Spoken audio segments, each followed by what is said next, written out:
नमस्कार दोस्तों, आज का जो हमारा वीडियो का जो टॉपिक है वो है मार्केट कैपिटलाइजेशन और meaning of small cap, mid cap और लार्ज कैप। तो दोस्तों, आपने कभी भी नोटिस किया होगा जो नए इन्वेस्टर्स आते हैं मार्केट में, वो उनका सबसे पहले यही सवाल होता है कि हम पैसा कहाँ लगाएं, किस शेयर में पैसा लगाएं। इवन जो सीजनल जो इन्वेस्टर्स होते हैं, जो पुराने इन्वेस्टर्स होते हैं, उनके भी दिमाग में सबसे पहले यही होता है कि हमें कोई टिप मिल जाए या हम किस तरीके से पैसा लगाएं। तो दोस्तों, ये तो आपको कंफर्म पता ही है और जनरली सबको पता होता है कि मार्केट जो है वो बहुत ही रिस्की खेल है और इसमें एनालिसिस और आपको नॉलेज के बिना अगर आप कोई भी ट्रेड करोगे तो आप नुकसान ही खाओगे। तो इसीलिए आज की हम वीडियो जो है वो थोड़ा सा बिगनर और सीजनल इन्वेस्टर्स के लिए लेके आए हैं। उसके अंदर हम जो कवर करेंगे आज की वीडियो में, वो करेंगे कि मार्केट में मार्केट कैपिटलाइजेशन का मीनिंग क्या होता है, स्मॉल कैप, मिड कैप और लार्ज कैप कंपनी में डिफरेंस क्या होता है और इनकी डेफिनेशंस क्या होती हैं, और साथ में difference between small cap, mid cap और लार्ज कैप कंपनीज, और साथ में mutual funds and asset classification, और साथ में मार्केट कैपिटलाइजेशन का और स्मॉल कैप, मिड कैप और लार्ज कैप कंपनीज जो होती हैं उनका आपके पोर्टफोलियो पे क्या दबाव होना चाहिए या क्या असर होना चाहिए, उसके बारे में आज हम डिस्कस करेंगे। तो आइए दोस्तों, मार्केट कैपिटलाइजेशन देखिए डेफिनेशन को डिस्कस करते हैं। मार्केट कैपिटलाइजेशन का सीधा सीधा सिंपल आंसर है कि आपके जितने नंबर ऑफ आउटस्टैंडिंग शेयर्स हैं मार्केट में, उसको मल्टीप्लाई किया जाए आपके शेयर के प्राइस से, तो जो वैल्यू निकल के आती है वो मार्केट कैपिटलाइजेशन होती है। इसको estimated valuation of the company भी कहा जाता है। अगर एक हम एग्जांपल के माध्यम से समझें, सपोज आपकी कंपनी के 1000 शेयर हैं मार्केट में और आपकी कंपनी का शेयर का प्राइस है 100, तो 1 लाख रुपए मार्केट कैपिटलाइजेशन होगी। तो मार्केट कैपिटलाइजेशन को कंपनी में 3 पार्ट में डिवाइड किया गया है based on their market capitalisation amount rupees में, स्मॉल कैप, मिड कैप और लार्ज कैप। आइए दोस्तों, small cap, mid cap, large cap की डेफिनेशन को रीड करते हैं। तो दोस्तों, स्मॉल कैप कौन सी कंपनी होती है? ऐसी कंपनी जिनकी मार्केट कैपिटलाइजेशन 1 करोड़ से लेके 5000 करोड़ रुपए तक है, वो स्मॉल कैप कंपनी होती है। और जिनकी कैपिटल 5000 करोड़ से 20000 करोड़ तक होती है, वो मिड कैप कंपनी होती है। और जिनकी कैपिटल 20000 करोड़ से ऊपर होती है, वो लार्ज कैप कंपनी होती है। मेजर डिफरेंस यही है। इसके अलावा हमने अलग अलग डेफिनेशन के हिसाब से तीनों कंपनियों को, तीनों तरीके के जो कैपिटलाइजेशन जो मेथड है कंपनीज के, उसको बांटा है। साइज, जो स्मॉल कैप कंपनी होती है वो छोटे साइज की होती है, नई कंपनियां बनी हुई होती हैं। मिड कैप कंपनी जो होती है वो स्मॉलर और लार्ज दोनों के बीच की कंपनियां होती हैं। और जो लार्ज कैप कंपनी होती है वो बहुत वेरी लार्ज कंपनीज होती हैं। रिस्क, जो स्मॉल कंपनियां जो होती हैं, रिस्क एनालिसिस, स्मॉल कैप कंपनियों में रिस्क जो होता है वो बहुत ज़्यादा रिस्क होता है।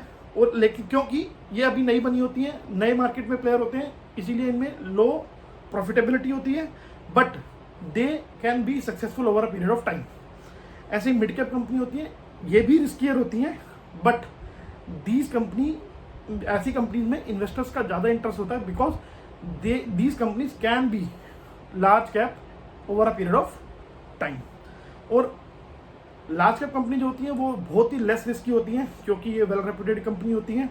ओवर अ डिकेड, मतलब 10 साल 20 साल से बहुत अच्छा बिजनेस चल रहा होता है, शेयर का प्राइस भी अच्छा होता है, 20000 करोड़ से ऊपर इनकी जो मार्केट कैपिटलाइजेशन होती है, इसलिए इन्वेस्टर्स इनके इन शेयर्स में और इनमें मूवमेंट भी बहुत कम होती है, तो बहुत लेस रिस्की जो लार्ज कैप कंपनी है उनको माना जाता है।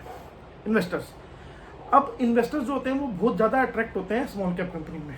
क्यों? क्योंकि ये आउट परफॉर्म करती है। जिस दिन स्मॉल कैप कंपनी और मिड कैप कंपनी चलना शुरू करती हैं तो ये आउट परफॉर्म करती है, 10-10, 20-20% एक एक दिन में बढ़ती हैं। और ऐसी जो मिड कैप कंपनी है उनमें हायर ग्रोथ होती है, और ये that can be large cap company in future, तो इसीलिए इन्वेस्टर्स का इन पर भी बहुत ज़्यादा ध्यान होता है। और लार्ज कैप कंपनी जो होती है उनमें लेस रिस्की होता है, बिकॉज इन्वेस्टर्स इसमें बहुत ज़्यादा अट्रैक्ट होते हैं। अगर हम एग्जांपल देखें तो छोटा सा हमने एग्जांपल निकाला है। स्मॉल कैप कंपनी का एग्जांपल है बीएससी लिमिटेड। अगर आप देखेंगे मार्केट वैल्यूएशन आपको एनएससी की साइट पे या बीएससी की साइट पे या कहीं भी आराम से गूगल पे अगर आप आज के टाइम में सर्च करोगे market capitalisation of any company, तो आपको इजीली पता लग जाएगा।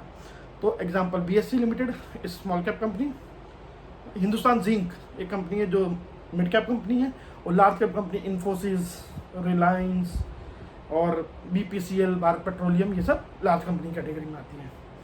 तो दोस्तों, जनरली क्या होता है कि म्यूचुअल फंड्स का कॉन्सेप्ट आपने सुना होगा, हमने अपनी प्रीवियस कई वीडियोस में भी म्यूचुअल फंड्स के बारे में बताया कि म्यूचुअल फंड क्या करते हैं, आपसे पैसा लेते हैं और अलग अलग कंपनी की पोर्टफोलियो में डालते हैं और वहाँ से जो उनको इनकम होती है उसका कुछ पार्ट आपको वो डिस्ट्रीब्यूट करते हैं और वो आपकी इनकम होती है। तो म्यूचुअल फंड जो होते हैं, these are the integral part of Indian financial systems. Mutual fund को भी कैटेगराइज किया जाता है small cap funds, small cap fund, mid cap fund और लार्ज कैप फंड। जो स्मॉल कैप फंड होते हैं वो स्मॉल कैप में कंपनी में पैसे लगाते हैं, जो मिड कैप फंड होते हैं वो मिड कैप वाली कंपनी में पैसे लगाते हैं, और जो लार्ज कैप होते हैं वो लार्ज कैप वाली कंपनी में पैसा लगाते हैं। और ये अब इन्वेस्टर जो है उनकी टॉलरेंस पावर ऑफ रिस्क है कि वो किस म्यूचुअल फंड में पैसा लगाएं, लार्ज कैप वाले में लगाएं, मिड में लगाएं या स्मॉल में लगाएं, ताकि उनकी ग्रोथ उसी हिसाब से होगी और रिस्क भी उसी हिसाब से होगा। तो इसीलिए अगर आपको म्यूचुअल फंड में पैसा लगाना है तो इन टर्म्स ऑफ रिस्क आपको एनालाइज करना बहुत ज़रूरी है। अब दोस्तों बात करते हैं कि मार्केट कैपिटलाइजेशन का आपके पोर्टफोलियो में क्या रोल है। ये market capitalisation roles a very significant role in your portfolio. देखो, आपको अगर पैसा लगाना है तो आपको लार्ज कैप, मिड कैप और स्मॉल कैप तीनों में डिस्ट्रीब्यूट करके अपने पैसे को लगाना चाहिए, ताकि कल को अगर स्मॉल कैप जो है वो आउट परफॉर्म करते हैं तो आपका पोर्टफोलियो ऊपर जाए, और अगर कल को मार्केट ख़राब होती है तो लार्ज कैप जो है वो ज़्यादा नीचे ना जाए, वो आपकी पोर्टफोलियो को बचा के रखें। तो इसीलिए it is very important for stock and mutual fund investors to diversify their portfolio by investing across market cap के हिसाब से आपको अपने पोर्टफोलियो को डाइवर्सिफाई करना चाहिए। और एक चीज़ और, शेयर मार्केट में या म्यूचुअल फंड में कहीं भी पैसा लगाओगे तो रिसर्च और एनालिसिस के बेस पे ही आपको पैसा लगाना चाहिए। तो दोस्तों ये था हमारा छोटा सा डिस्कशन मार्केट कैपिटलाइजेशन को लेके फॉर बिगिनर्स, क्योंकि लोग बहुत ज़्यादा न्यूज़ चैनल देखते हैं या कोई वीडियो देखते हैं तो उसमें डायरेक्ट कहा जाता है कि it's a small cap company, it's a mid cap company, it's a large cap company. तो जनरली लोगों को उसका मीनिंग ही नहीं पता होता। तो ये छोटी सी वीडियो में हमने सिर्फ लोगों को ये बताया है कि इसका मीनिंग क्या होता है, इसका आपके पोर्टफोलियो पे क्या असर होना चाहिए, म्यूचुअल फंड किस हिसाब से पैसा लगाते हैं। आई होप ये वीडियो आपको सबको अच्छी लगी होगी, और please share, like and subscribe our channel, and thank you for watching our video till the end.